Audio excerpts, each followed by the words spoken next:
C'est comme un retour aux sources, à la terre. Une vie simple qu'ils n'ont plus depuis qu'ils ont fui leurs racines. Jean Didier, Godelive, Bridget, ils sont plus de 40 exilés dans cette maison.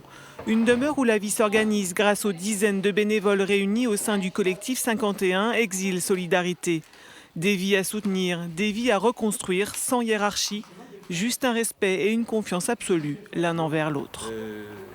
Nous ne sommes pas des chefs, nous ne sommes pas des moniteurs non plus, nous sommes des accompagnateurs qui aidons soit à la rédaction de leurs documents, soit à les emmener même pour certaines démarches à la préfecture ou ailleurs, qui les aidons dans l'accompagnement médical. Comme nous en France on n'a pas de famille, donc ils se représentent comme nos parents, donc ils nous supportent, même si on manque d'argent, on manque de tickets de bus, on nous donne, donc même de la nourriture.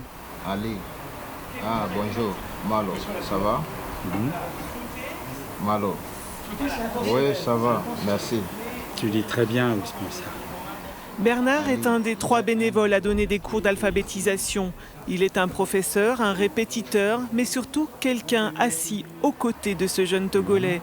Et cette relation-là, ce partage est si précieux. C'est très réciproque. On fait un échange. Il y a une qualité de vie avec eux.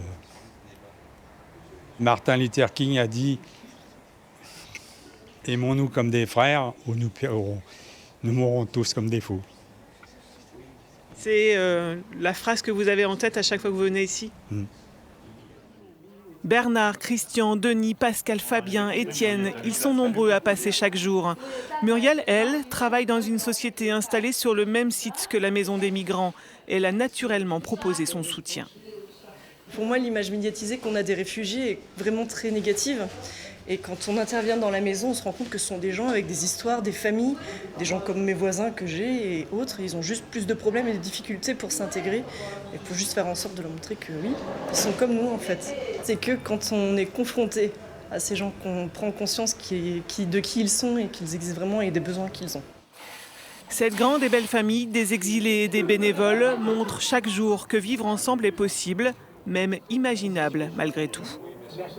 Vous avez d'un côté cette administration qui est violente à l'égard des demandeurs d'asile et des mineurs non accompagnés. Et je pense que les bénévoles de leur côté essayent et tentent de faire montrer à ces gens-là une autre France. Et pour moi, il ne s'agit pas d'une crise de la migration, il s'agit d'une crise de l'hospitalité. Après l'urgence de l'accueil et de la prise en charge, les bénévoles ont permis la scolarisation de tous les enfants. Ils ont aussi exaucé un rêve.